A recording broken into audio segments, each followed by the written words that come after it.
Yeah, Enigma in the house. My man J-Span, Titan Studios. It's called From the Heart. Keeping it real is what all this song's about. Never selling your soul. Always staying true to yourself. Alright, yeah. Check it out.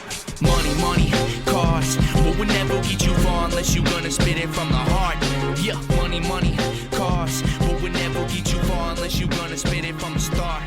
Man, money, cars, but we'll never get you far unless you gonna spit it from the heart. Yeah, money, cars, but we'll never get you far unless you gonna spit it. And welcome back to your favorite weekly sports show. That's right, it is ITC Sportsball, and I am your man Jerome Span. And of course, I've got that hot take crew with us, and we've got a special guest today. But let's run it down. We've got that hot take spitter, the man who rips like Dylon spits. He is the modern day Ali on the microphone. When he steps into your home, all your ladies is gone. He is that man. You know, it's your boy Mase ready to go. And of course, we've got ITC's resident troll. He's that guy that sees fire. He's like, I got this gasoline and gunpowder. What's happening? He is that man, Daryl. Let me break it down to you. I am going to win today in some Monopoly. Yeah.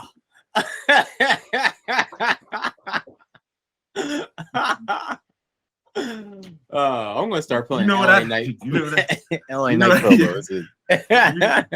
just heard? A whole bunch of BS come out your mouth, because the only reigning Monopoly champion around here is this guy. The whole effing show, baby. That's right. Do I have to beat you in some boxing like I did last night? You mean your one win out of like the 10 that we didn't fought? You mean your one win in like the last 10? You mean that one? Where you gotta choose the one specific fighter that's hard to knock out. Yeah, get out of my face, man. I ain't got time for you. But we have a special guest in the building, and he is one of the original supporters of everything that we do. And of course, he's always bringing that hot stuff. When he comes in there, he makes your mind go because he's got all the hot takes. It's coming out flowing like a volcano. He is that man, the one and only Dirty Dave. Man, I didn't know I just set up a wrestling promo. I would have been a little more prepared with it, but I appreciate I appreciate you going Hulk Hogan for me there, man. That means a lot. Of course. But we got to get this train rolling because we've got a few things to get into this week. And of course, we have to start with everything that's going down in the NFL. We have seen moves being made. We are hearing rumors of moves that potentially are going to be made. So since we have our guest here, we're going to start with you, Dave. Everything that's taken place so far in this offseason, what are some of your big takeaways so far? Man, I think that I think we're really in a new age of the NFL, man. We got a lot of new thinkers, new people who are kind of changing how we look at free agency. I think that it's been really interesting to see how little market and how little money running backs have been getting.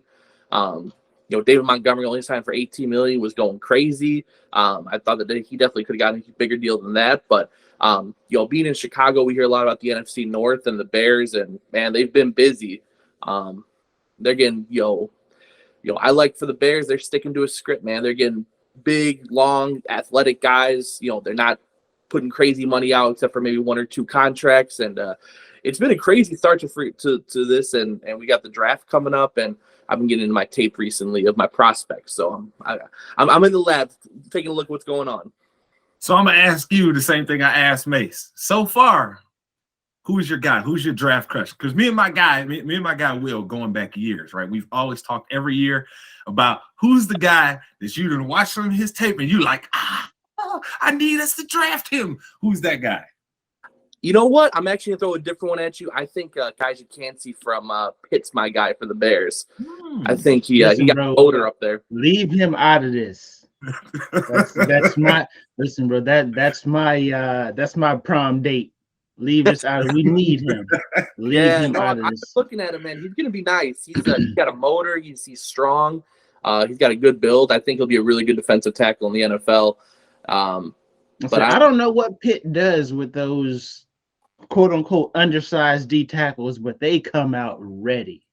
It's like it's lazy to compare him to Aaron Donald because it's so obvious. But I mean, coming out of the draft, it's pretty similar. They're both game breakers, similar build, same school. You know, it's lazy, but it might be lazy because it's so obvious and it's right. The thing that's scariest for me about him is that when you look at him, you're like, there's no way he's gonna get eaten up by double teams. Mm-hmm. Bigger guys are gonna get their hands on him, and it's like, no, it is very similar. When I started watching his tape about 3 weeks ago, started trying to really look into him and see what he was about, because I was hearing the talk early, right, where they're like, oh, he might be similar to Aaron Donald. So I'm like, let me see for myself. Right. That man is ridiculously good. Like I understand them boys in the SEC are great defenders too. But when I watched the tape, the two guys who have stood out to me so far for what I've watched are Christian Gonzalez and him. Like, those are the two guys, when you watch their tape, what you see in gym shorts and shirts, it translates on the field. So, Mase, you've been looking for your Cowboys to get another corner to play with Diggs for what, 3 years now, right? How do you feel about the Gilmore move? I think it's perfect for him because teams can't hold the ball versus Dallas unless they're match protecting. That's simple as that. If you're worried about Gilmore's top end speed, I don't think that's really an issue given like how we can create pressure. So I'm that's no worry to me. It's my whole thing is that hopefully he can, even if he doesn't give us the full 17 games, if he gives us 14, I think we're still in a great position in the secondary wise. I mean, you can't really, even the young guys, you can't really expect everybody to play 17 games, but I don't expect him to, but I do expect him to make quarterbacks think twice about throwing in his direction, and that half a second holding the ball, man, that's the difference between a pressure and a sack. You know what I'm saying? So I think it's an A1 move. I don't care about his age. He still proved that he can be a baller last year. I mean, all of his coverage grades are in the 90th percentiles. So I mean, what is there not to like about it? Honest reaction, Dave, when you saw Ryan Poles pull the trigger on the deal. Honest reaction. What was it? It was instantly just, I mean, shock, honestly, because I'm so used to these GMs the Bears get, man, making these moves that you just, as soon as they make you just scratching your head, like, what are you even thinking? How did you, I mean, I can name signings until we're 2 hours into the show that I just, as soon as it happened, you go, what is happening? But man, DJ Moore is such a good move for this team. He's a top 15 receiver in the league. He's still young. Comparatively to what other receivers are getting, he's pretty cheap for his value. And having the Panthers first round pick next year, knowing that there's still that chance that they go after a project quarterback, and they might be throwing Matt Corral out there week one. I mean, I'd like to have that team's first round pick if they got Matt Corral going week one. Hey, look, man, you can ask Mase. I've been saying this since the minute we got the number one pick. And my thought process initially was, we got to make sure we in the Marvin Harrison Jr. sweepstake, okay? Because that dude, Dave, if he was in this draft, I'd have said we drafted him number one overall, because that's a certified dog, right? Yep. I'm with you.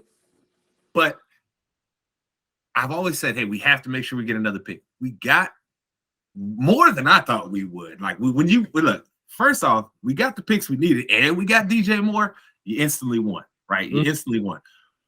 But I have to ask you, Mase, both something. Did it surprise you when you looked at the Orlando Brown contract and you said, how did he not end up in Chicago? How did he end up in Cincinnati?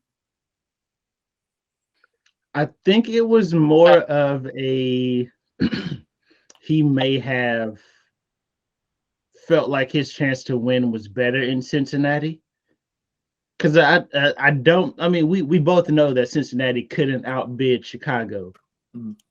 Like we know we know if money was not the issue. So I think it's just one of those situations where Cincinnati was like, here, bro, we'll let you play left tackle. We have solid left tackle money for you. It's probably going to be a situation where they can get out of the deal in 2 years whenever it's time to pay Joe Burrow. So he probably I haven't actually looked at the contract to see how his guaranteed money is broken down, but I'm pretty sure the majority of that guaranteed money is going to be given out in those first 2 years when you can still throw a fifth year option on Joe Burrow and not have to back up the Brinks truck for him. So I think it's one of those deals where he was just like, I have a better chance of playing in a Super Bowl in Cincinnati in the next 2 to 3 years than I do at Chicago. So Yeah, I mean, I So think that's definitely just true. for clarity, real quick, I'm sorry, and then you go right ahead, Dave. So they can get out of the contract after 2 years, but it would leave them with 15.5 million in dead cap. okay. Mm. Yeah, I mean, and hearing about the offer they gave Mike McGlinchey in Chicago, which was $17 million a year, I definitely was surprised in Orlando Brown. I won't lie to you guys. I don't think the Bears were interested in Orlando Brown because I think that he does not fit that philosophy that the coaching staff is bringing up, that hits philosophy of hustle, determination, every play. There's always been questions about how hard he plays. You know, whenever he gives up sacks, whenever he gives up plays in the backfield, there's always people saying, man, that happens too much for Orlando Brown. I don't know if Orlando Brown wanted to be a part of an offense where he was going to have to chase Justin Fields around blocking all day, and I don't know if the Bears wanted him to be quite honest. That's fair. My question that it leaves me with now, though, is you clearly have to spend capital on the offensive line now in this draft, and you have to spend it early, right? Like you can't go out and try and get one of these project guys. So you have a couple tackles that are on the board. My only question is are either of those guys that you're going to get going to be, even with his flaws, like you said with Orlando Brown, are they going to be as good as him? Because when he's on, he's on. Like when that dude cares, like when his motor's going, you're not getting past him. It's just not happening. So It makes me wonder, because I look at it and I said, if you get one of these tackles that are out here, you can spend majority of your draft capital now on defense, where you really, really, at this point, right, if we look at just who's on the roster, that's where the help is really needed, right? Like another interesting thing that just happened is that with the Bengals getting Orlando Brown, Jonah Williams has requested a trade. So, I mean, if it's like a mid-level third, fourth round pick or something like that, I don't see why the Bears wouldn't jump on that to allow them to not have to go get a. So I'm gonna tell you right now, I have zero interest in Jonah Williams. Zero. He is not a good tackle. There is a reason that they were willing to replace him and make sure that they were like, oh, no. We will pay you much more than what this guy is getting paid, because they know it is a remarkable upgrade from what they have in Jonah. Jonah Williams gave up, bruh, my boy, before you say something like that, just let me remind you, okay? This man gave up 12 of them sacks last year. Them dudes that we was talking about was having Joe Burrow on the run, running for his life. He's one of them, man. So now I'm good. I get what you're saying, but given that the Bears have pretty much secured their offensive skill positions, do you not think that they want to stick with defense? Like I said, fixing the defense for the Bears is going to be a 2-year project minimum. Do you not think that they want to still maintain using that those first round picks for defense? Because, like you said, the tackles in the draft, they're not like surefire deals. Like Skoransky and Paris Johnson, neither one of those guys are like plug and play, I'm set, leave it alone. Neither one of those guys are that guy. So doesn't it make sense for them to then get a guy for, like I said, third, fourth round pick at most, to then be able to say, okay, we can still stick with our draft plan, go defense high and early, and figure out left tackle when there's better prospects coming out? I think right now in 2023, I'd still rather have Broderick Jones at left tackle than Jonah Williams. I'll take Braxton Jones 10 times out of 10 over Jonah Williams. Look, sure. I've seen where Braxton Jones has issues, right? And a lot of it is he was getting bullied because he didn't know how to anchor right? Like he still get caught doing some bad things. But that stuff can be fixed. A lot of the stuff that are usually wrong with a tackle, he does those things well. So I would take him over Jonah Williams, who I've seen have my man Joe Burrow out there running for his life. Now, would I mind trading like a 6th-round pick or seeing if he gets released and maybe bringing him in as a veteran backup like they did with Riley Reef last year? I'm okay with that. But I wouldn't give up more than maybe a 6th-round pick for Jonah Williams personally. But again, I wouldn't have given Mike McGlinchey $17 million either, and Ryan Poles tried to do that. So it could be coming soon. Who knows?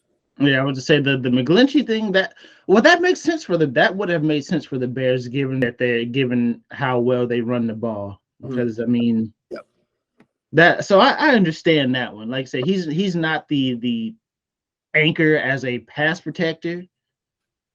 Because the only thing I can think about when I see McGlinchey is him getting strong armed by Michael Parsons. That's the only thing I think about when I think him. But for the 49ers offense at the time, he was great for a right tackle because he could seal the edge and he could get up to the second level and make plays out in space. But here's the good part for the Bears, right? Because of what you've done in this offseason, if you do draft another tackle, right? You put that guy at right tackle. You move Cody Whitehair back to center where he should have been playing all of this time, where we're over and over. We've had coaches playing roulette with this man's position, and it's like, bruh, put him back at center, okay? So he can play center. So now you have a solid offensive line, right? Like you have at least 4 guys now that you can count on for sure in the run game. Pass game, we might ask questions of Braxton Jones. Still, we got to see him clean up what he needs to, right? You have to see that. But that really fixes the team. I want to ask you guys both one question, though. Where does DeAndre Hopkins end up? The market, look, the receivers in this draft, none of them are as good as DeAndre Hopkins. Right. None of them. So if you're a team that needs a receiver, that's the obvious play to go get him. I understand you have to give up some draft capital. You're worried, he's a little bit older, but he still was balling when he came back last year. Okay, so I ask you first, Dave, where's he going to end up? Or better yet, who's the team that you feel can get him and it would make a remarkable difference for them? I think that if the Jets can convince Rodgers that they don't need to sign Randall Cobb and Mercedes Lewis for some reason, that they were in the market for Tyreek last year, so they're looking for a big number 1 receiver, pair him with Garrett Wilson, and then you have Rodgers throwing the football. I mean, if they're going for 1 year, they're saying, hey, we have Rodgers for 1, maybe 2 years. We got to go all in. Why not go get DeAndre Hopkins if you wanted to get Tyreek last year? Because Aaron wants his homeboys on the squad. Don't you understand how this works? I know. Bring his homeboys in. DeAndre Hopkins, I get it. Mercedes Lewis can block. He's 45 years old. He's 7 foot tall. I get it. But Aaron Rodgers is the Adam Sandler of the NFL, bro. He always gonna have his partners is always gonna have a job as long as he got a job. Hey, look. When was the last time y'all saw Rob Schneider in a movie with Adam Sandler not in it? No, did he do that? Has he ever done that? Huh. That's a good question. You know what? Hell, let's think. Like, has he actually done anything recently without Adam Sandler? Because I mean, I think he did like a stand-up special, but is there anything we would actually know? I'm looking. Not on my end. No. Like I said, bro.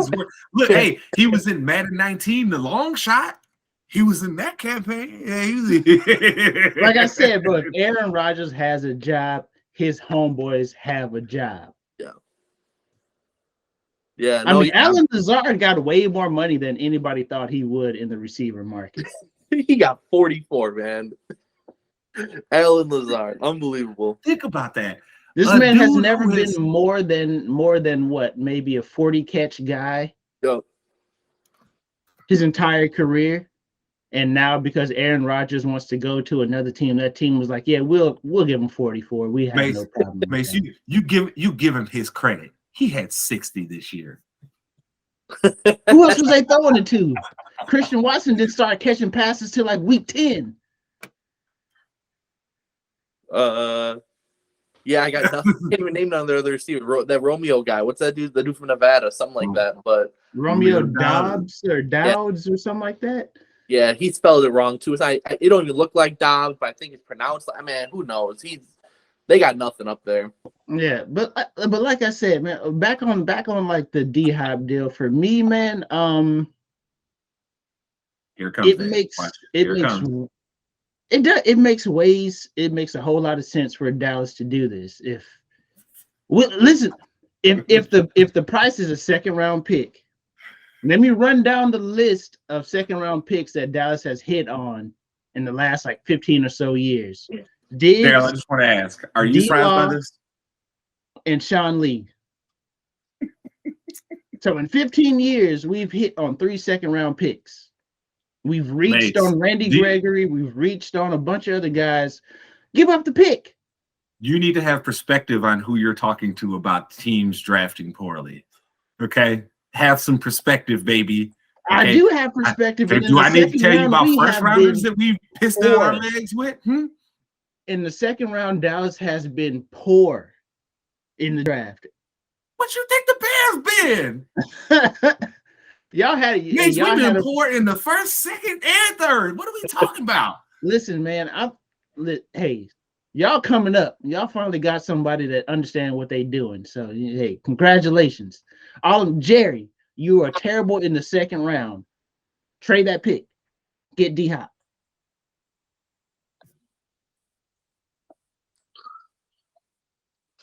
I got nothing else after that. Go get D-Hop. Get the second round pick. It's meaningless. You've had 3 good players out of the second round in the last 15 years, and you holding on to a second round pick because you think you can reach on a guy and he turn out great. Stop it. See, for me, the Cowboys, man, and I don't watch as many Cowboys games as I'm sure you do, but man, I don't think. I've been saying for 3 years now, I don't think it's a wide receiver issue. I think it's a play calling quarterback issue. I mean, they got 2 good receivers. I mean, I'm not going to sit here and bang the drum for Michael Gallup. He's a good, he's good at getting the ball. He's a physical receiver. He'll get up and get the ball with people around him. And I mean, do you need to give up a second round pick to get DeAndre Hopkins when there's other needs on the team? It's hit or miss for me. I mean, I get what you're saying. You want to have that guy, but I mean, CeeDee Lamb is a really good receiver. Gallup has a good role. I think if you could just add a slot receiver, honestly, I mean, I wouldn't mind if the Cowboys went and drafted Jackson Smith and Jeba. I think he'd be a great fit. I don't think he makes it to them. If anybody makes it to him, it's going to be Downs or maybe Zay Flowers.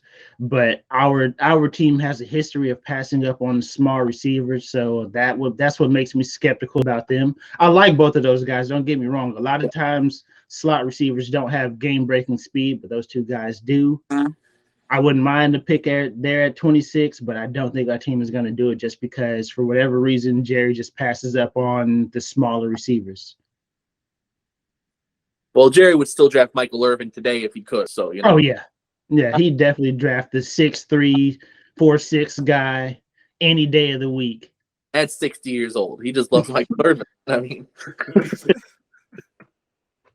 That's why he always be on there defending Jerry. I feel like there's an extra paycheck coming Michael Irvin's way every time you say something good about Jerry. We just ain't gonna talk about it though. Mm-hmm. That's under the table money. You better remember, during the height of the just say no to drug stuff, when Michael Irvin got caught with a whole bunch of cocaine, Jerry was like, "Nah, bro, you good.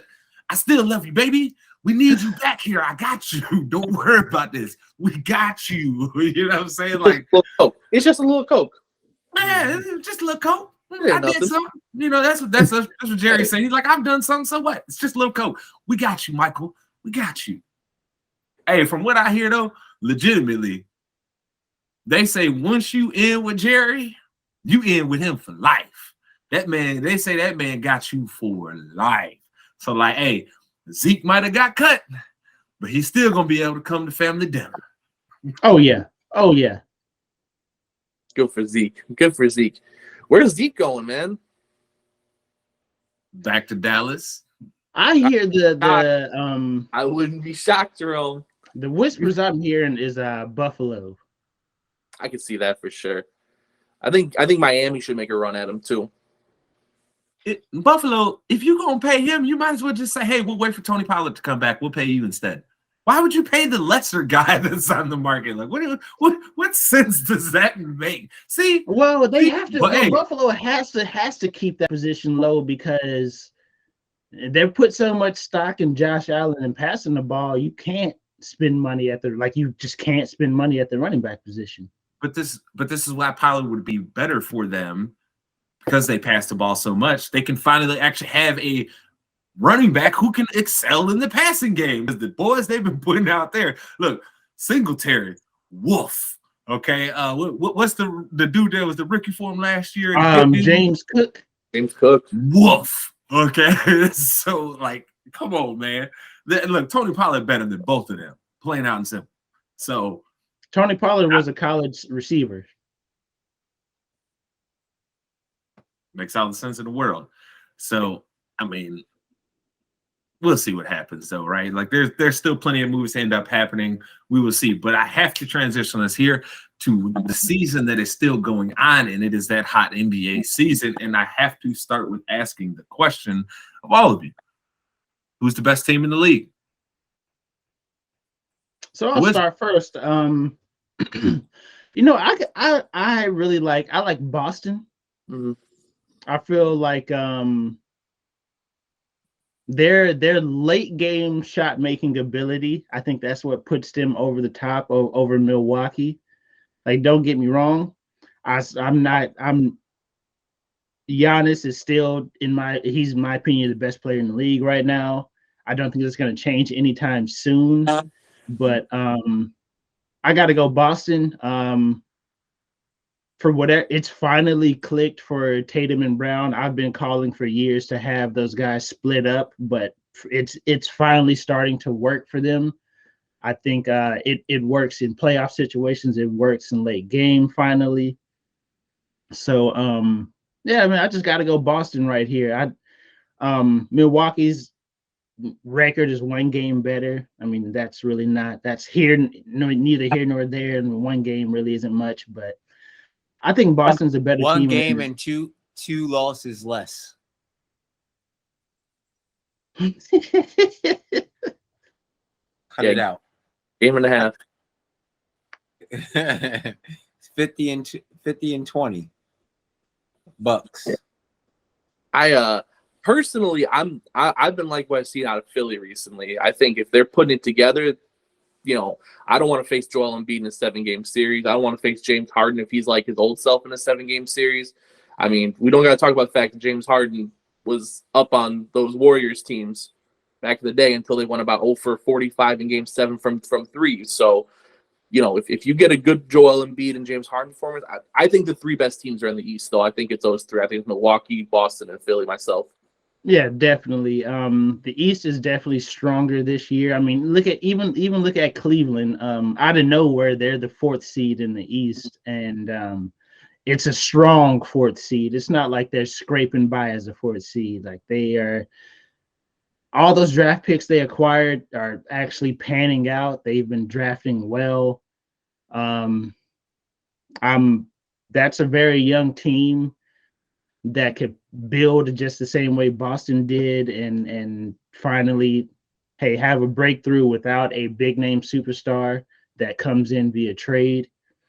So, I mean, I'm not the biggest Cleveland fan, but I'm a fan of what that team is doing right now, given that all of their players have basically been drafted by them and developed. So I got to applaud that, but to switch over to Philly, man, I just can't trust James Harden in the playoffs. That's so fair. That's so fair. I mean, I think we've seen though recently is that, there's been a few teams where you're like, oh man, you don't really trust this guy. Then it just happens. They just win. I think Giannis is the first one I think of. When you think about what happened in the bubble when Miami just shut him down, made him look like he was not the game-changing top superstar he was, and you have those questions. Man, can Giannis do this? And then the next year he just drops 50 in a closeout game in the finals, and you're like, man, okay, he did it. So, could we see that? Could we see James Harden this year just have his best playoff run ever, and Joel Embiid plays like he does, and they could walk away with any series if they have those two at the top of their game? But I mean, that's fair though to be worried about that. It's not going to be an easy road, and Harden's really got to prove himself. He's got to stay healthy. He's got to show he wants it, man. Because I mean, when he's on and wants it, he's still one of the best 5-10 players in the NBA. Even though he doesn't get talked about that much. Yeah, man. The issue that I have with James is just that, I mean, like I said, he checks out. He mentally checks out of games. Maybe Embiid is finally the player to finally get him right in those situations and be like, hey, bro, somebody that could stand up to him and talk back to him like, hey, you can't come out here and play lackadaisical. Like you got a ball regardless of if we're down 2-3 or 3-1 or whatever the case is. Me and you on the court, we can figure this out. So maybe that's what he needs, is that mental drive, that somebody to mentally challenge him, because or maybe he's just ready himself to drop off that whole persona of being somebody that's not trustworthy in the playoffs. Maybe he's ready to shake that off and give us the regular season James Harden in the playoffs. Right.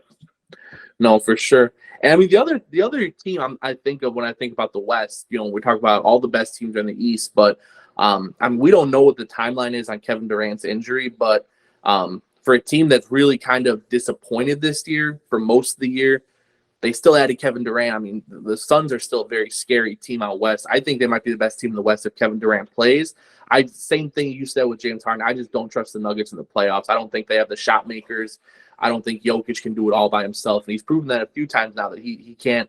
He's won a few series, but I've never really felt like, oh, man, the Nuggets really look like the team to watch in the West. Even this year playing well, I still just don't feel that, to be honest. Yeah, I can't believe you brought up those frauds known as the Phoenix Suns. Okay, them dudes is frauds. They may be frauds, but they've added Kevin Durant. But is KD even going to be able to play? Is he going to be healthy? That's the question. That's the question. Yeah, if they have KD, I think they're the best team in the West. If they don't, in the West, over them. In the West, with a healthy Kevin Durant, which team is beating the Suns? Don't say Sacramento. I will. Kings. There we go. I'm the guy. Sorry, because I had to really sit here and hear y'all wet dreams about the freaking Sixers. Sixers suck. I'm sorry. You could say all day. They're looking good. You said this stuff last year. They're looking good. I have hope. James Harden this and James Harden that. What happened? Bro, we told you James Harden in the playoffs is a different person. I legitimately said that. But we shouldn't even bring them up until they actually we show have some to type bring of them promise. up. No, they're the third best team record-wise in the league. You have to bring them up. You can't just deny that they haven't won games. I can.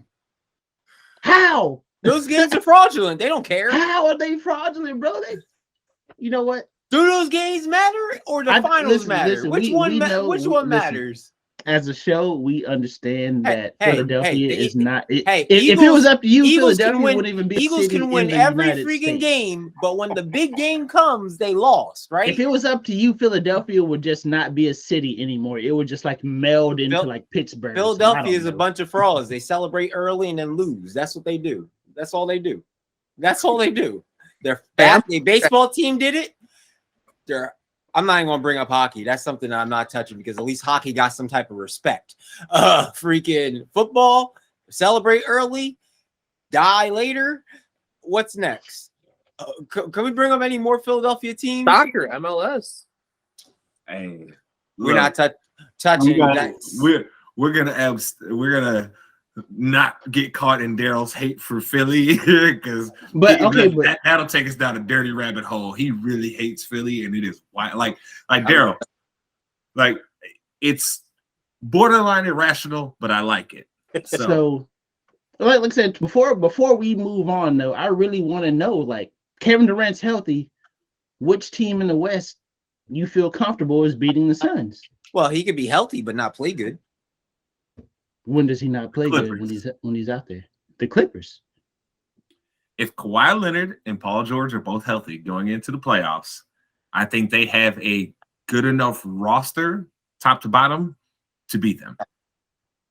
And I think you with them, you don't allow Devin Booker and Kevin Durant to dominate like they do other teams, because you have two wings that on their better nights, they can really clamp a guy down. I mean, nobody's clamping Kevin Durant down, but they're going to slow him down, right? They're going to slow down what Devin Booker is going to do on any given night. So the Clippers for me, but that's again, this is another team we're talking about that's super dependent on health. Is Kawhi going to be able to stay healthy all this time? Is Paul George going to be able to stay healthy? Who knows? Yeah. Is that the Suns' narrative now? They have to be healthy, or was it last year? It was like they were infected by a Kardashian. Which one was it? Hey, look. Hold on. ITC has maintained over the years that when you mess with them Kardashians, it's going to mess your career up if you're an athlete. We've talked about this. Lamar, okay?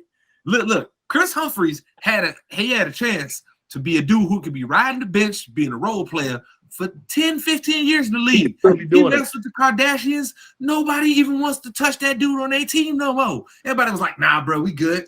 We seen you on TV. We good. So no, no, you look, the Kardashians are bad for your athletic life. If you go back and look at the history, I don't believe there are any champions when you was messing with Kardashians. As soon as you get away from them, all of a sudden your fortunes start turning around. It's amazing. Hey, look at Tristan, you know. Hey, look, Trey, when Tristan was out there in the streets, he got a championship. When he started messing with Kardashians, now everybody just know him as Khloe's baby daddy. You know what I'm saying? Like, look what happened. Went from NBA champion to Khloe's baby daddy, man. That's how he just BD status now, baby daddy. That's all he is. That's it. That's it. That's all he is. But in fairness, I didn't give you guys my best team in the NBA, and I don't think it's going to shock anybody. For me, it's the Bucks. The Bucks know how to get it done in the playoffs, and the way that they play is designed to beat you in the playoffs all day. And they still have this dude named Giannis that we have seen when he is win or go home time, he winning. Okay, we know exactly what it like. Think about what he played on in the NBA Finals and came out and was dropping buckets. When they needed him to close it out, Giannis was out there sinking his free throws. Like, we know that dude has 100% dog in him. So for me, it's the Bucks. Until you can show me a team that can match up with them through 7 games and slow down Giannis, I don't know how you win. I don't disagree. For once, I don't. He's the best. Like, dog. Like, look, Jokic is, and we're gonna get to this. Jokic is he's on a Hall of Fame track right now. He's more than likely, when his basketball career is done, going to the Hall of Fame, right? But even his impact ain't Giannis, because Giannis does it on defense too. Hey, he the man in Houston. Okay, Jokic plays defense, but he plays lazy defense. Mm-hmm. Here's a stat for you that's gonna be crazy, bro. Listen to his kickball violations next to the next. Okay, so he's at like 50, and the next guy on the list 15. So he's like, if you get past me, I'm just gonna kick the ball out of your hands. Yeah. It's lazy, but like there's no real penalty behind the kickball violations. Is it lazy, or is it just that he doesn't have the athleticism to guard guys like that? But even though it's still late, it's lazy, but it's intelligent because there's no real penalty for it. See, it's like the same. It's the same situation where James Harden was jumping into dudes. He's taking advantage of a rule. Yeah. See, I view that differently than you. I don't think Jokic plays lazy defense. I just think he doesn't have the athleticism to deal with most of these undersized guys that he's having to guard now that are all just faster than him. Like, be real about it, fellas, right? Tell me, outside of Jokic, Ayton, Embiid, who the real big man? I mean, that What big man play big? that impacts a game. Probably Brook Lopez. But Brook don't even really play big in the way that you think. If you look, Brook most of the time now he spaced the floor out and just be dropping threes on people's head, bro. Like he did when I went and saw the Bucks versus Bulls. This man Brook Lopez is out here making threes. Oh, bro. Hey, it's not even like he just hit them boys and hit them joints in the corner. He'll hit a wing three. He'll hit a top of the key three. No, he was hitting up top threes where he just bang. Like, come on, bro. Word. It's crazy to think that last year I could have named 2 other big men that were playing big, but then there was a dumb trade that put them together and they don't mesh together, and that's Gobert and Cat.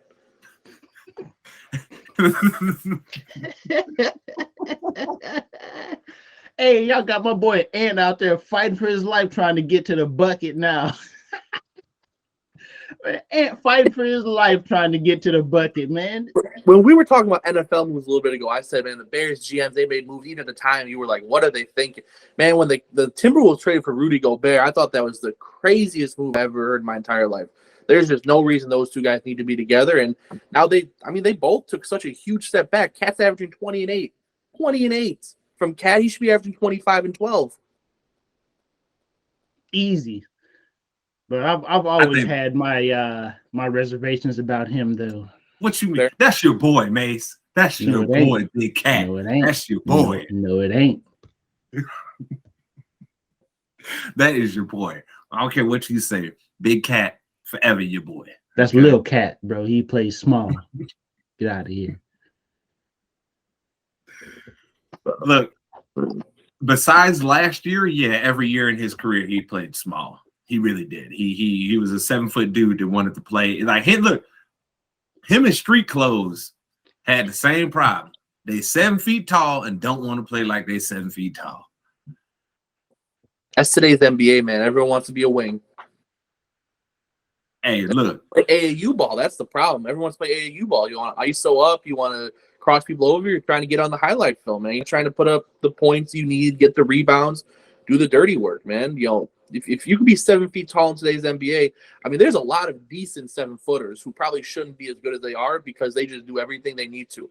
I mean, I could name random European centers that are just putting up way better numbers than they need to be putting up because when they get the ball, they make the right moves. When the shot goes up, they're boxing somebody out. Look at Zubac. Love Ivica Zubac. Absolutely. Like Jakob Poeltl. Look at these dudes play, bro. Like they don't do anything flashy, but they have a drop step and they can turn on both shoulders. Mm-hmm. That's it. Mm-hmm. They can drop step and turn either way. Look, I miss, and I told Daryl and Mase this, Dave, I miss the NBA being a league where there was like a bunch of different styles of teams. Everybody's such a, like you said, very perimeter oriented. They just want to play on the wings all day. It's like, guys, it pisses me off to no end over and over when I watch a point guard get switched on to a center and then the point guard that has now got a center on him, he's like, oh, I'm not going to give my big man the easy bucket. I'm going to sit out here, dribble, try and get to the lane or put up some step back. What Patrick Ewing say? Step back, one-legged, fade away three. Like, yeah, that's what dudes is shooting out here. And it's like, man, like, come on, bro. Like, I miss where there was, you know, when you knew a Phil Jackson team was the triangle, right? When you knew a Don Nelson team was going to get up and down the floor and be doing basically 7 seconds or less, right? When you knew teams had styles, when you knew, hey, like a team like the Pistons, hey, look, we ain't got the prettiest offense, but we're going to grind you out every night, right? I used to love watching Detroit win games 75-70 every night in the playoffs. Every night. Love that, man. it's one of those things that you look back and you're like, it ain't the prettiest aesthetic thing, right? But it was more basketball than what we're watching now because the game required you to play on both ends, and they figured out a way to suffocate you on one side of the ball to make it where you struggling to score 60. Imagine a Luka Doncic playing back in like 2002 where you had to play defense. He couldn't. Luka, if he played back then, the problem for him would be he could only play for somebody like Don Nelson because everybody else would have required him to play too much defense. Everybody else would have been like, wait a minute, hold on a second. You can just be a turnstile. Yeah. He'd be Jamal Crawford back in the day with a few more assists. Basically. Look, no, they're like, we ain't hating on Luka, dog. No, I understand. I think all of us like him, right? But we also are realist about it. And it's like, dog, he's great, but I don't know how much better he actually makes his team. Right. I don't. And then, and Mase, and look, it's going just like how we said it was going to go. We ought to talk about it right now. Look at this mess in Dallas. Oh, my God. Terrible. Them boys got to score 150 just to win, bro. I mean, legitimately, like, there's no defense being played in Dallas right now. And Jason Kidd has no answers when he goes to these press conferences. Like, we're just built for offense. That's his. And Dallas, another team, is just making these crazy moves. I mean, I couldn't believe when they made that trade for Kyrie, all these analysts talking about, oh, they're going to be such a good match. I was like, what are you talking about? Kyrie and Luka being a good match for each other? I don't. These people just kind of come up with talking points now because that is absolutely false. They have no business playing together, and they got a bad coach in Jason Kidd, and they spent way too much money on Christian Wood when they should have gone out and got somebody else in free agency that could have done a lot more than he's doing. Just bad move after bad move in Dallas, and they're ruining Luka's career right now. If we being real, they should have never got rid of Porzingis. They should have said, "Hey, Luka, hey, dog, you doing something wrong that this man ain't able to get off. You need to adjust your game." Yep. But they so busy out there kissing his cheeks, letting him do whatever he want. And now that's why they got what they have. Look, you got 2 star players who play 0 defense. That's never going to work. And have no size. At the very least, if one of them was tall, they might be able to get a few steals here and there. They can't even do that. Look, I try and keep it clean over here, but you know my terms on stuff like this. They out there with a bunch of mid-MFers, okay? All right. I know in the context of the normal world, right, these guys are still tall. But in the NBA, there's a bunch of midget motherfuckers out there. Hey, and it is mouse in the house. Hey, Embiid walks into the stadium, mouse in the house. Hey, Stacey be in there screaming today? He be mouse in the house, mouse in the house. like, man. But legitimately, Dallas, until they can get a real roster with Luka, and Luka can figure out that, hey guys, I got to figure out how to be effective like this without holding onto the ball so much so other people can stay in rhythm and feel like they in the game. Because I'm sure all of us out here have played with somebody on the court, but the dude just wanna he think he the dribble guy, right? He think he the man out there. Look at Brunson in New York right now. Offense has been able to flourish in a team that actually has flow and gets guys involved. But out in Dallas, it was like Luka might pass me the ball with 5 seconds left, and I got to figure something out. Yeah. And it's crazy to think about. I mean, obviously with it being Dallas and being they had the superstar for Dirk for all those years, and it turns into Luka. I mean, even if you look back, I just had to look up really quick just to make sure I wasn't going crazy. But I mean, even when you think about Dirk's, the 2011 finals, when you think, man, Dirk played his best ball, Dirk won them that series. I mean, he wasn't just filling up stat sheets like Luka's filling up. He was spacing out properly so that other guys can make stuff happen. He was playing very smart basketball, played a little defense, even though he was a little old and slow, like we talked about Jokic a little bit ago. But, I mean, he put up 26 and 10. He wasn't like he was putting up 40 points. He wasn't putting up D-Wade 06 stats to single-handedly win them the title. once Luka realizes that he's got to make other guys better, he'll take that next step. Until then, he's going to be in the MVP conversation every year, but he's never going to win one because he's going to be sitting at 5th, 6th, 7th place in the Western Conference every year. And you don't win MVP doing that unless you play on a team like Russell's Thunder was when they had no talent anywhere. The gift and the curse for Luka Doncic is that he's been playing professional basketball so long, and he's had Since he was success 16. playing a certain way. Yeah, like it's the gift and the curse for him, which is why you need a real head coach when you have a player like that, because we can all see that's a strong personality. That dude is he look, you tell him something he don't like to hear, he gonna let you know, hey, I ain't trying to hear it, bro. I mean, Carlisle said it best. He was like, a lot of times Luka would ignore the play call and call an ISO for himself or call a pick and roll. He was like, to hell with whatever you called, I got this. Which is my opinion. Say what you want to. Carlisle got out of there of his own volition. He was like, listen, I don't want to deal with this. Yep. Regardless of what happened in the media, what they said happened, I really feel like Carlisle was like, hey, he probably went to Cuba and was like, hey, bro, I got to go. I can't. Yeah. Why stay there and coach a guy that's not listening to you? Yeah. It's like, I obviously know you ain't going to get rid of Luka. So, hey, bro, I want out. I don't know. It's pretty wild, but we got to keep things moving here. We're talking about Jokic. In your mind, should he win a 3rd straight MVP? And I want to bring context to this because I know a lot of people, there's been hot, Perk said what he said, right? And I get what he was saying. Mm-hmm. And I understand why JJ felt defensive in the way that he did. But also, JJ Redick, I love you, brother, but you can never say that when it's a whole big group of mostly white people that there's not going to be some inherent bias there, my boy. Like you can't do that.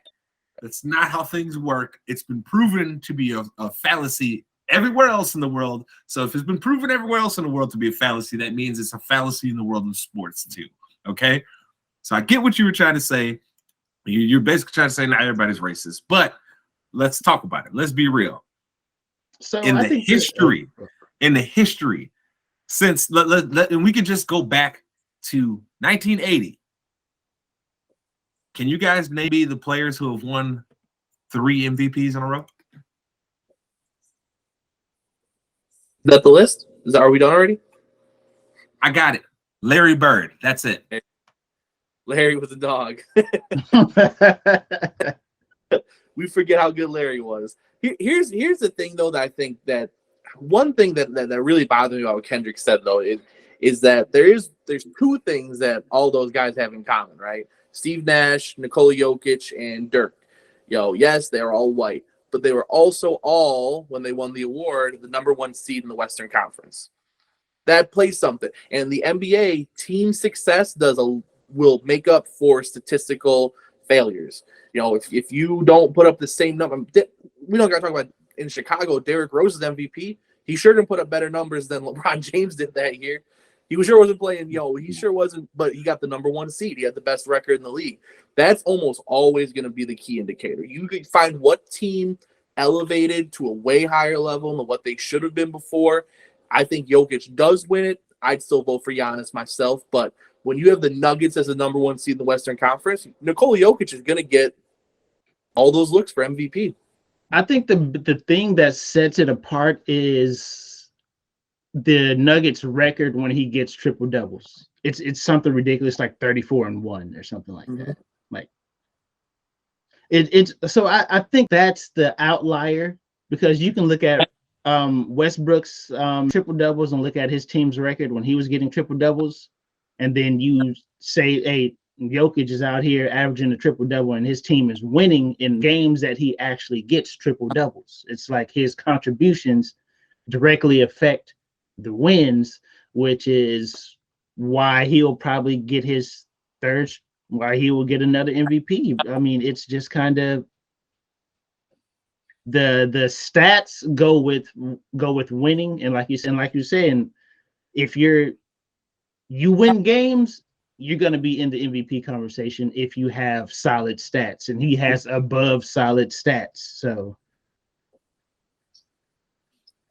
I think it's almost sad that Boston's team is so good because Tatum, every time I look up, Tatum's in another clutch shot, put up another 35-point performance. He's definitely going to finish top 5. I think he should get a little more, at least just mention, just say his name in the conversation. But it's really Joel, Giannis, and Jokic, in my opinion, as a 3 to look at. You mean Kobe Jr.? That's the exact man. Hey, don't say that too loud. He's going to hear you, man. He's going to start posts on Instagram about it now. Listen, it's crazy. Hey, you might. In a guard/wing driven league, that the top MVP candidates are big men. Mm-hmm. So, I mean, there's a place for them. That makes sense, though, because Dave, I appreciate what Jason Tatum doing, but he's shooting 45%, dog. Come on, baby. Come on, Dave. He's shooting 45. This is Kobe all over again. This is this stuff that drove me crazy with Kobe fans. Was they were Kobe come out there and shoot 45%, and they like, oh, he the best player in the league. LeBron is shooting 53% and averaging almost triple-double and got more points. And y'all talking about Kobe the best player? Get out of my face. We brought up something. It's been long enough. I can get back to my Kobe hate. It's been long enough. You can hate on Kobe all you want to. He's still GOAT. He's the what? I said what I said. I don't think you should have, but okay. This is why I hate Kobe fans. I don't. You can hate. You can hate us all you want to. I said what I said, and I stand by it. I respect that, man. Hey, he won. He's a winner, man. He won 2 as the most dominant player on his team. He won 2 as the most dominant. Go back and look at them. Go back and look at them first 3 and look what he was doing in the fourth quarters. Did you see Shaquille O'Neal's numbers? What is Shaquille? What was Shaq doing? What was Shaq doing? Dominate. Yeah, I saw Shaq numbers. Don't act like Kobe wasn't closing games. Bruh, Shaq was closing games. All that you can do all that you want to. Don't act like Kobe wasn't closing games. Oh my God, Lakers fans tell themselves such lies. Facts don't even matter to you guys. They don't even matter.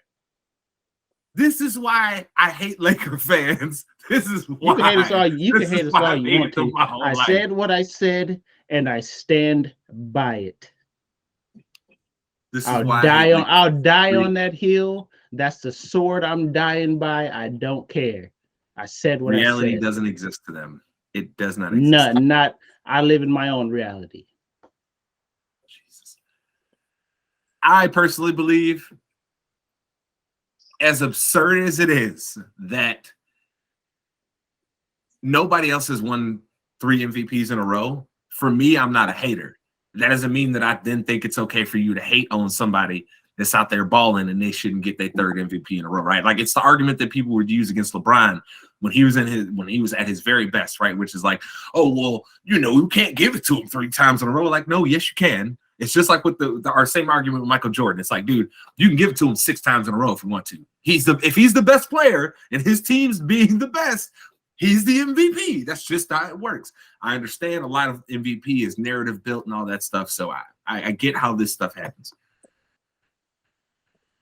Jokic is the MVP, but he's not the best player in the league. Yeah, exactly. Because I feel like he's doing more with less. Because I know a lot of people get real hyped about Jamal Murray and all those guys. Look, you're talking about a bunch of dudes who, if they were not playing on the team with Jokic, you would be like, damn, you kind of sorry, right? So I got to give him his credit for that. So for me, Jokic should win the 3rd MVP in a row.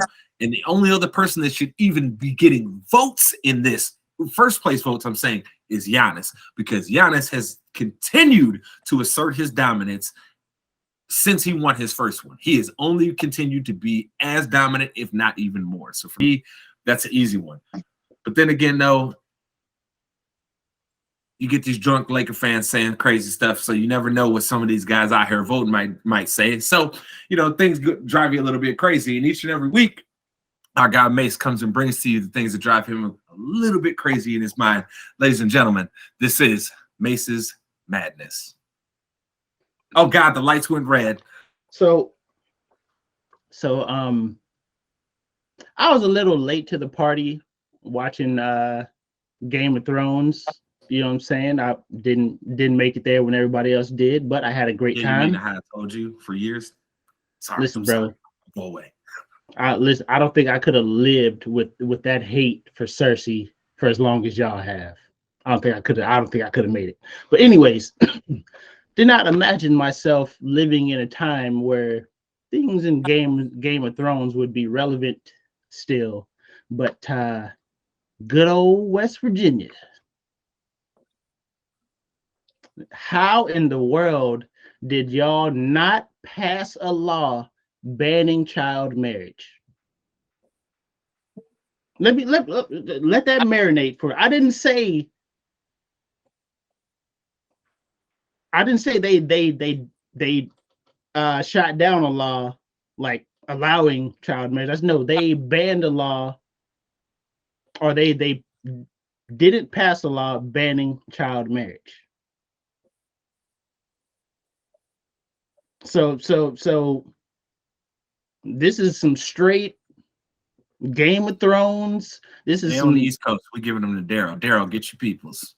Hey, listen, this is some straight out of Game of Thrones. Hey, you can marry my third daughter twice removed for a piece of land. Like this is some. Listen, bro, how is that even a thing?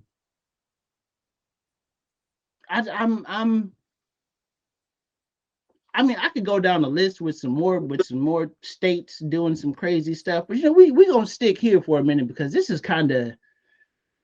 So you trying to tell me, as a 32-year-old adult, if I had a family friend who needed a favor, I could marry their 12-year-old daughter and give them, like what? That's kind of where West Virginia is right now. Like, as a grown adult, you can convince somebody's parents to allow them to let you marry their child. I'll give you one guess to where West Virginia ranks in education, since we're talking about them not caring about their kids. I'm pretty sure if they're between 45 and 50. Oh, they're 50. They don't care about kids out in West Virginia. They don't care. They only care about kids in West Virginia if they can get into little spots in the coal mines. That's the only time they care about children. Facts. So we're marrying for labor workers to. For clarity for everyone, by reporting of thehill.com, this bill was successfully discharged from the Senate Judiciary Committee on Thursday, but it remains to see if it can pass the full Senate, and it did not pass the full Senate. So, and the law was to make it illegal to marry anyone under the age of 16, and West Virginia was like, nah, bro, we good. Yeah, exactly. So hide your kids. Damn. Yo, man, like I see this stuff that goes on in America. I'm like, how in the world do we live in a third world country, bro? Third world country wrapped in shiny paper so it looks nice. We're a third world country wrapped in a Gucci trench coat. Yep. I got a question with this. You know what? I think you just made me have one today. I think you just finally made me have one since this is gonna be. I think I'm like 3 weeks straight. I think I can't break the streak. Oh Lord! Because don't be hijacking my spot, bro. This is the thing. I'm asking you a question with this. Okay. So this is about marriage and underage, correct? Mm-hmm. Okay. So if marriage underage is wrong, wouldn't be everything on the terms of underage will also be wrong as well? What you talking about? So, for example, if we look at marriage and underage as saying, hey, like they don't have the full responsibility to make these types of choices, wouldn't it be the same thing goes along with everything that else is going on with the world, such as gender changes and everything else? No, well, but the parents are like a lot. Like, it's not like you can just like marry a 12-year-old. Like the child's parents have to like agree to this in like a court. Judge has got to, you got to go to like the court, let the judge be like, hey, bro, I want my 12-year-old to marry this 50-year-old dude, and that's it. Like that. I mean, it's not like you can just pluck a child up out of elementary school and be like, I want him, I want her. Here's my answer to you, Daryl. Have you ever seen the Whitakers on YouTube? The Whitakers are because they don't have laws like this. Okay, they're a perfect example of where some things were being done real effed up there. Okay, I get what you're saying, but one thing we're talking about is a person, how they identify inside. And then the other, we're talking about someone marrying a child. Those are two different things that do not correlate. No. I understand what you were saying, but I'm talking about feeling inside is a whole different story versus like actually like having surgery at that point. But that doesn't matter though. Hold on, time. How many kids have had surgery, Daryl? We don't know. Okay, so stop giving me your straw man argument. Let's move on. Keep going with what you're doing. He bringing up effing straw man. Okay, just keep it moving, man. Hey, don't even fall for it. It's straw man. The one of the poorest states in the country, in our fucking union. Go ahead and give me a fine. I don't care because they deserve it. They probably need. You know what? I'll donate the $5 to West Virginia because they probably need it. I could probably feed 5 families in West Virginia for $5. Whoa. But like, how in the world is this even a thing? Like, how is this a thing? How is this even on the docket of voting? Like, where did we go wrong as a country to where we have states who can be so vastly different from one another? Like, I could go to a state and provide for my family by growing marijuana. Or in other states, I can go to jail for the rest of my life for selling marijuana. How is that a thing?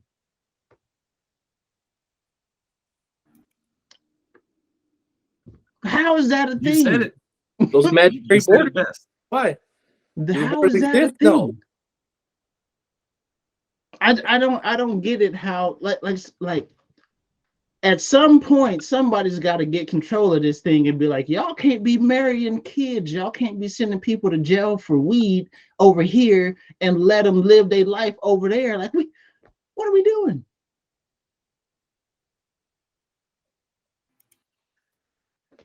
My man Greg Popovich said it best. We live in a racist country. Like I said, we're a third world country wrapped in a Gucci trench coat. That's what we are.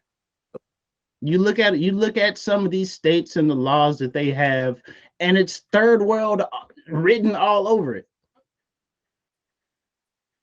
You ain't wrong. Well, each and every week, ladies and gentlemen, we take a trip into the mind of a madman to tell you about the things that he has seen that are driving you a little bit crazy. Ladies and gentlemen, that was another edition of Mase's Madness. Now we have to get into the big event that's coming up so very soon. Within the next 2 weeks, we will be seeing an event that I know all of us look forward to each and every year, and that is WrestleMania. Hey, you like my Vince? Did you like it? That was solid.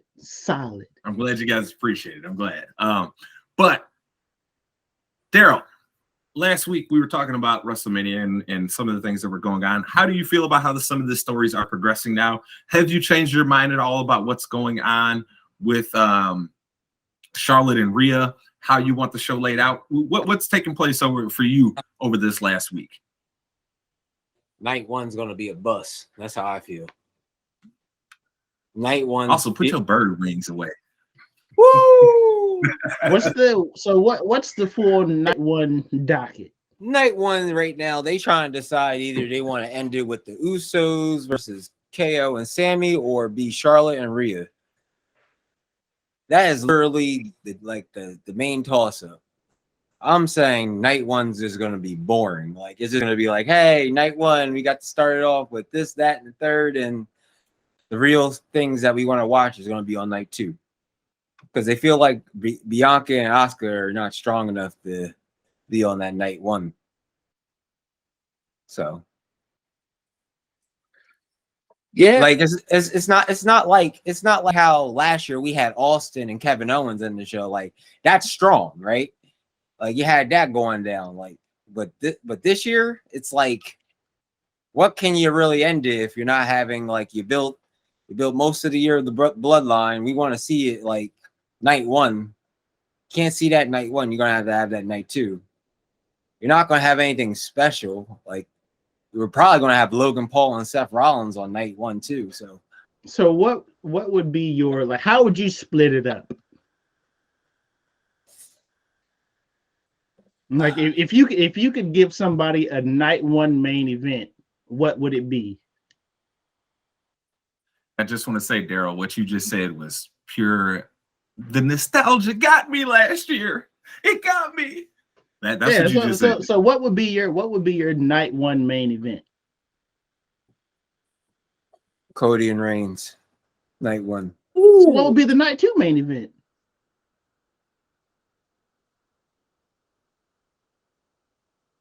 who's gonna say it? Bracken or Mase? Stop it. I wouldn't do that.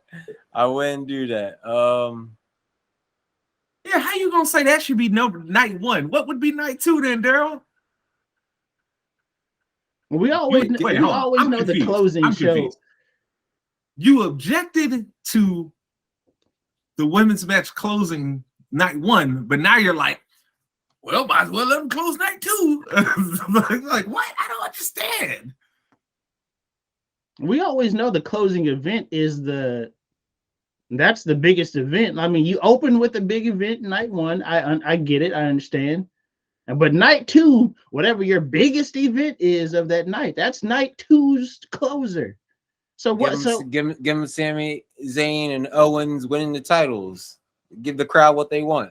So should that not? I mean, how is that night two's event? Shouldn't that be night one's main event? No, it should be night two's. Yeah, I'm being selfish. Leave me alone. Leave me alone. You got the days off of work. Why are you being selfish? Because I don't want to end on no Rhea and freaking Charlotte. Come on now. I think that they had something last year. First of all, though, remember last year it wasn't a confirmed match for Stone Cold and Kevin Owens. That was a little bit of a twist they threw on. It was just supposed to be the KO show, and you knew there'd be something, but a whole match going throughout the arena was not expected. So they could still throw some new stuff as for night one, but I like the idea of, having a little bit of nostalgia to close the first night, and you walk out feeling like, man, I can't believe I got to see that guy wrestle. I would end night one with Theory and Cena. Oh, yeah, I forgot about that. That would be a solid night one closer. Yeah. Are you talking about Theory and Cena? Who you got winning though? I still haven't thought that far ahead yet. I gotta see how these next few. Man, they can't just let Theory get cooked all the time and then lose. But I mean, is Cena coming back to lose though? I mean, he did it once with Brave, so I'm with the Fiends. So I mean, are they gonna do it again? I'm okay with it. I like it, but then if they try to bring it out for SummerSlam, now it's every time Cena comes back, he loses. He lost to Roman, he lost to the Fiend, he lost to Austin Theory. I mean, if I'm not a full-time wrestler, why not get paid to come back and lose? Look, John is doing exactly what he should be doing, which is coming back and helping other guys build their legacy. You have to let Austin Theory win. Well, look, when you're letting John come out here and verbally abuse this man week after week and get the best of him, you can't make him lose at WrestleMania too, because then his character is just complete trash. Then it's like, oh, this guy is not serious at all. We don't even have to pay attention to let him be Triple H, like that one year he did the Royal Rumble and just win a title. Let him just do that.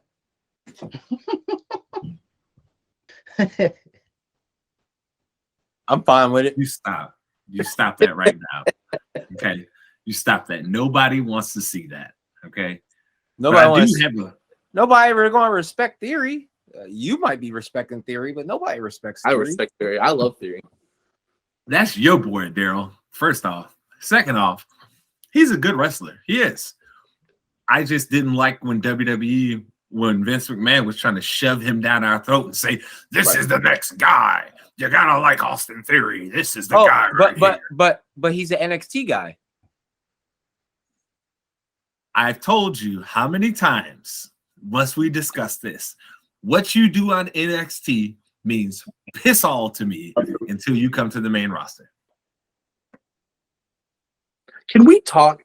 Since you talked about Vince and Theory, can we talk about how that they like were just attached? Like they're just like a team together, and like they both have all the same skeletons in their closet of allegations and stuff. Nobody thought that was a bad idea. Not one person was like, Vince, maybe that's not the guy you should hook up to right now. No, not one person. Vince's ego is so big, he's not going to allow somebody to tell him no. Vince was like, they're just allegations. Just Vince, like mine. Vince is the old dude that goes to the gym and benches 315 and thinks he can pick up all the girls in the gym still. He can because he got money, and money makes you look good. What's the old saying? You're not ugly, you're just poor.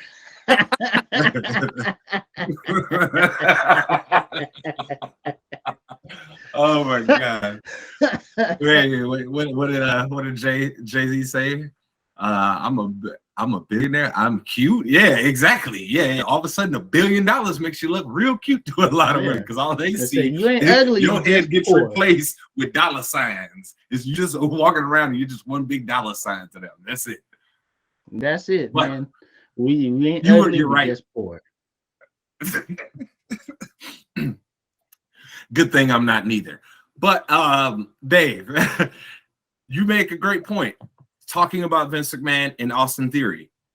With everything that happened, do you think because of what Vince was so hard, like, hey, this is the guy, do you think that ended up having a overall negative impact on Austin Theory's career? Absolutely, 100%. He plays a really good, fly heel. He fits that mold. You look at him, he looks like $1 million. You're gonna hate him. He does things in the ring. He cheats. You hate him. He's got everything, and that's what John Cena was saying. In theory, he should be the biggest thing in the company right now. But when you spend your entire first year in the company being hooked up to Vince McMahon, and everyone's saying, "Oh my God, they're really gonna do this again to us," immediately they're gonna get hate. People loved Roman Reigns until Roman Reigns was going to be the guy. And then it was like, oh, whoa, hold on. But, I mean, when you look at his final two against Batista in the Royal Rumble, I mean, everyone was on Roman Reigns, big time. Second that it's, hey, no, we're going to make him the guy, he all of a sudden dropped. So this is just a very normal thing wrestling fans do is they hear, hey, we're going to make this guy the guy.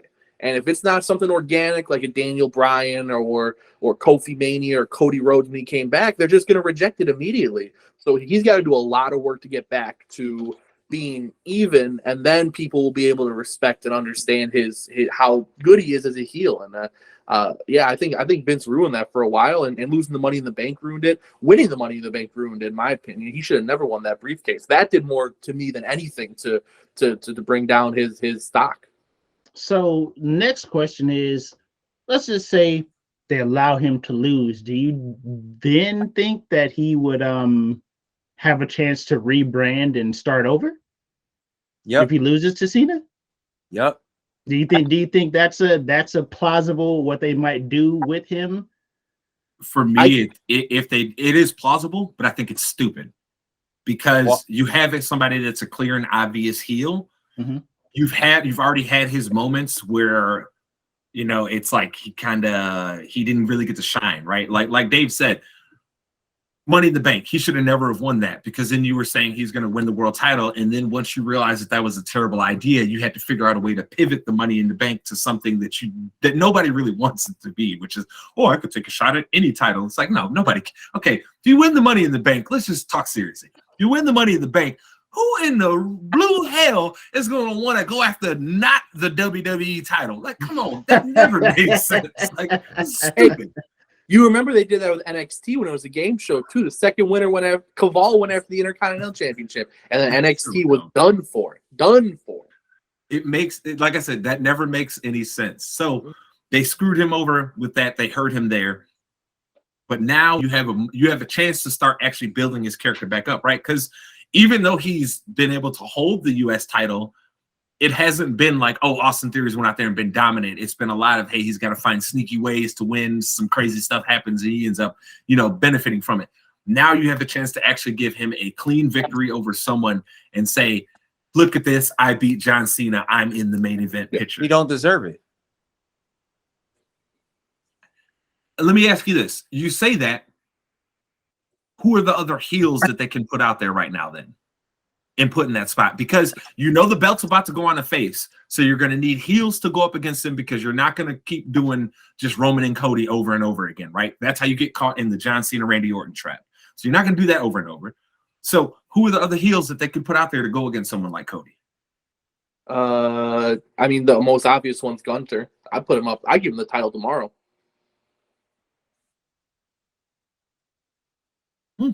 Daryl, what about you? Are we putting who against? We know Cody Rhodes is winning the belt. We know that's what it is, right?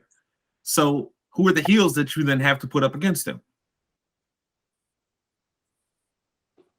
You said no Austin Theory, so it's like, okay, well, who then? Who do you got? Because Dave gave you the only other heel that's actually really got some heat with him right now, and that's Gunther. But what other heels have heat? The biggest heels you have right now, right, are the Bloodline. We already know what their story is. And again, you don't want to get caught in the John Cena, Randy Orton trap. So then who do you put them up against? Your two hottest heels are Gunther and Austin Theory. What's Lashley considered right now? I mean, it's so ambiguous because who knows what Bray's doing. It's like, I don't know what's going on. So, I mean, like, is Lashley going to be the guy that goes after it with Cody? I mean, we got Seth. We got Seth. Seth isn't really a heel, though. He's not either a face either. Because do you know what Seth is right now? He's the comedic relief guy right now. Have you not realized that? Rollins, bro. He's the guy that can still give you super quality matches, but he's the comedic relief right now. Yeah, but we can still pivot off the Logan Paul thing and also Cody because of Royal Rumble. We can still pivot off of that because the reason why he even got eliminated in the first place was. But that doesn't make him a heel.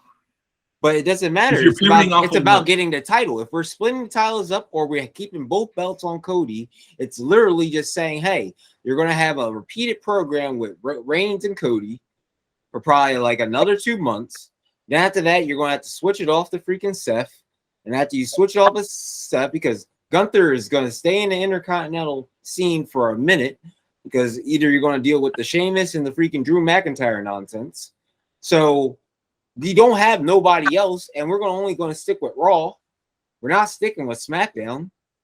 So it's literally just sticking with everybody that had a freaking beef or didn't like freaking Cody is literally going to be facing, unless they're going to bring in some new people, or if that rumor is true that Jay White is coming to the freaking WWE, you might have Jay White versus freaking Cody.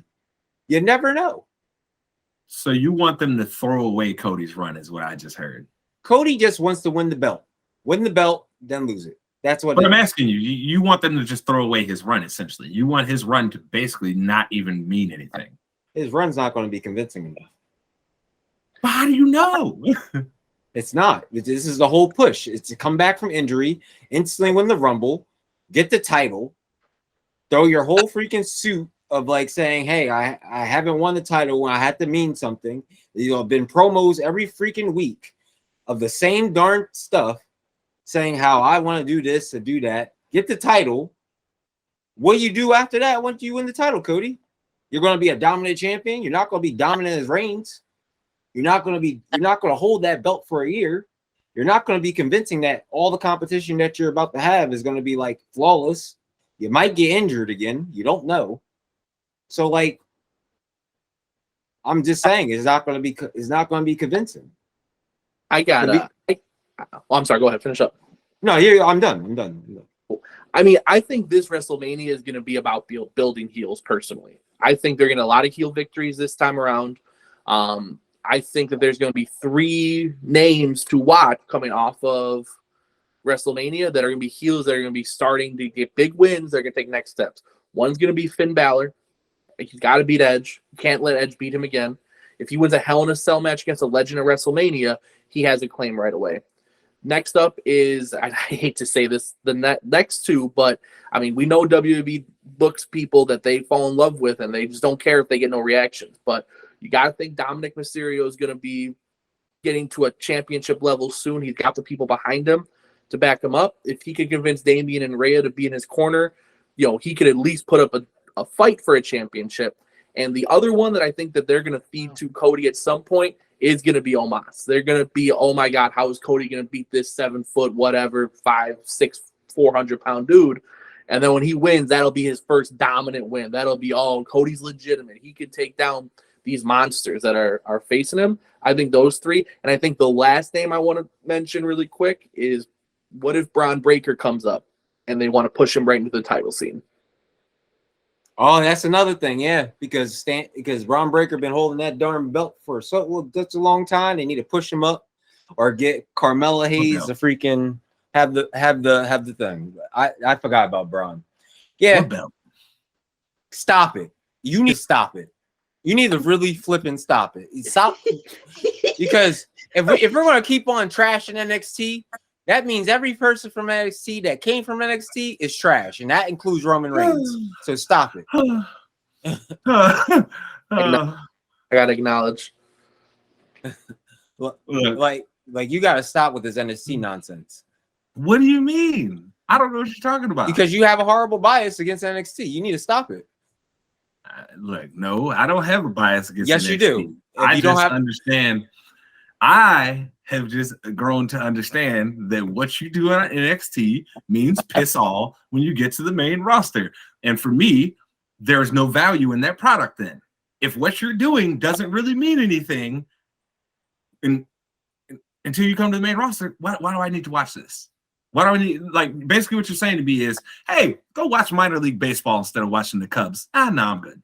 Hey, back. So you're saying like it'll piss all to like if you go to the main roster, when people were coming from NXT into the main roster, it ruined them. Like Kevin Lee ruined him, freaking Karrion Kross ruined him. Who had to freaking actually make those type of gimmicks and characters actually good again? Triple H. So Triple H had to bring back Karrion Kross, made him where he used to be. He's still good, but they're doing so piss poor plan of what they want to do with him. But at the same, the fans don't give a crap. Yeah. But at the same time, who was messing up their way when they were coming to the main roster when Vince was in charge? And you're saying right now, and you're saying like Vince is the best person for people that coming up for the NXT roster? Whoa, who has ever said that? Because you're saying they don't, because you're saying they don't mean nothing until they hit the main roster, and that was Vince. No. What you fail to understand is what I'm saying is if you can't succeed when you're on the main roster, what you've done is useless. But who was making them? Those but other people have come from NXT and succeeded. That's not act like nobody's ever came from NXT and succeeded. Like good. I mean, you just named the Universal Champion. You literally named him. He was brought up in a group. He was brought up in a group and beating up Ryback. Come on now. Ryback was nothing. Stop it. Stop it. Was your boy. Stop that. Stop it. It was CM Punk and Ryback, and the Shield came out. They came out as a group. They did not come as a solo act. Please stop. The only What one is you that? can think of is Finn Balor. Yeah, Balor. the only person you can get is Finn Balor. Yeah. And what was Finn Balor? And so let me ask you this: why should I respect NXT? No. Answer the question. What is Finn Balor? Well, Finn Balor did win the World Heavyweight title and was going to get a push, but he got hurt the same night that it happened. So, and you know how weird WWE gets about you when you're getting a push and then you get hurt. They feel real weird about trying to rely on you moving forward ever again after that. Fair or unfair, right? That's just the facts of how they handle it. So, I mean, you say that, but Finn Balor, look, if we're talking about relevancy of storylines currently, right? He's in a top 5 relevancy of storylines going into WrestleMania. See what I'm saying? Like, they've literally done building his story with Edge for over a year. Hey, if there wasn't so many people freaking injured, I would say like AJ versus freaking Cody. I would say freaking. Oh, so here you go. You say like, no, don't do that. Don't do that. We mostly got half of the Bullet Club in freaking WWE at this point. Like literally. Like the question still comes though. You've danced around it and you've taken us some other places. But again, who are the heels that they would put Cody with? Because we were talking about Austin Theory and you got a sidetrack trying to talk about this other stuff. But again, who are the heels? If you don't put Austin Theory in there, who do you have to work off of?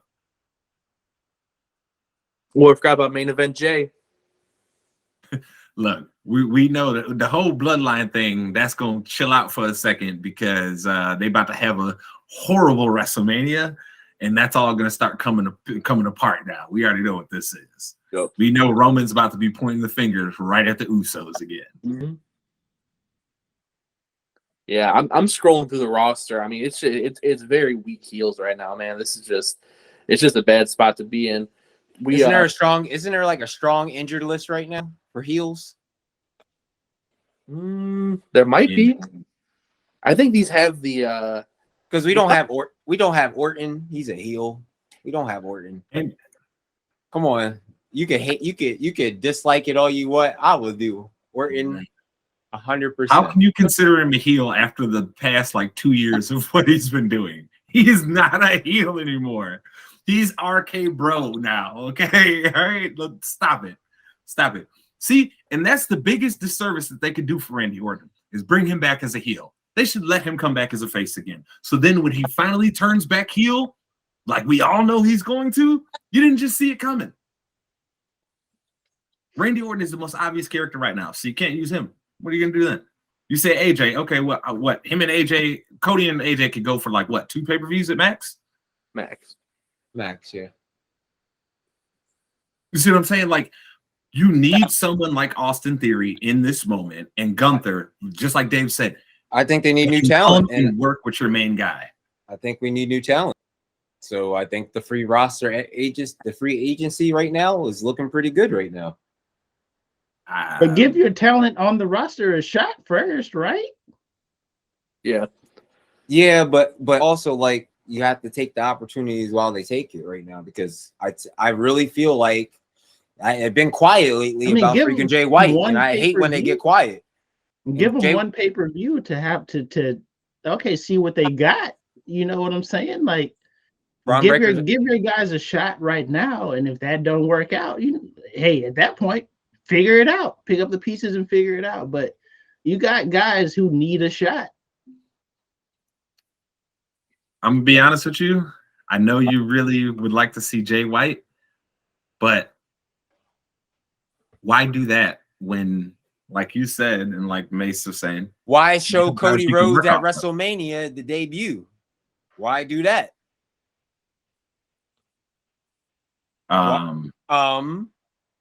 Called hype.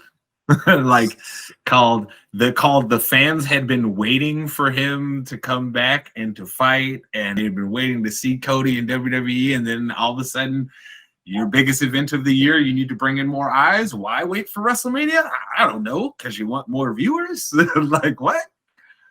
Yeah, they could do a bunch of surprises at WrestleMania. We just don't even know, honestly. I don't know. I'm gonna call that Cody most definitely wins, and that we end up seeing him go up against Austin Theory. I'm gonna say it right now.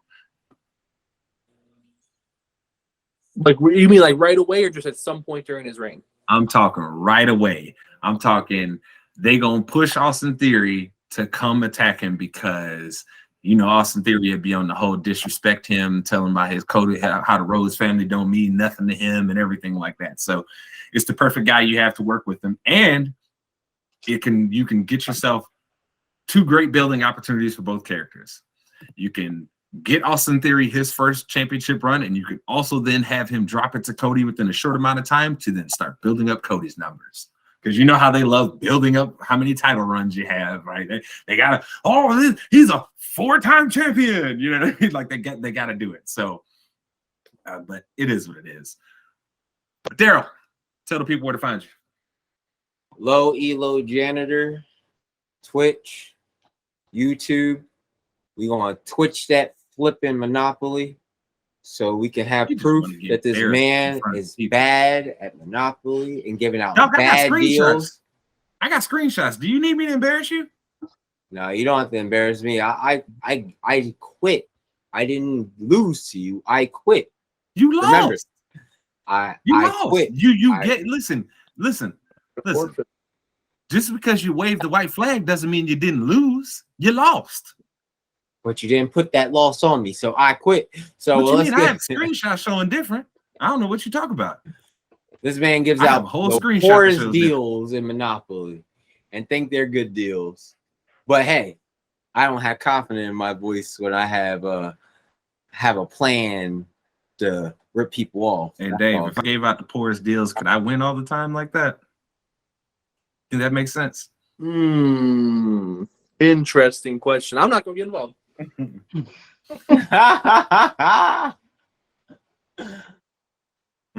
Yeah. So Daryl, again, you will lose again today, so you'll get embarrassed in front of the people. That's cool with me. Mase, tell the people where to find you.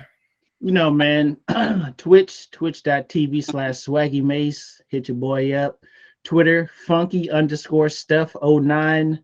Like I said, those mocks will be coming. I'm just getting my info set up. And hey, I'm gonna show y'all how right I am. No, he's not.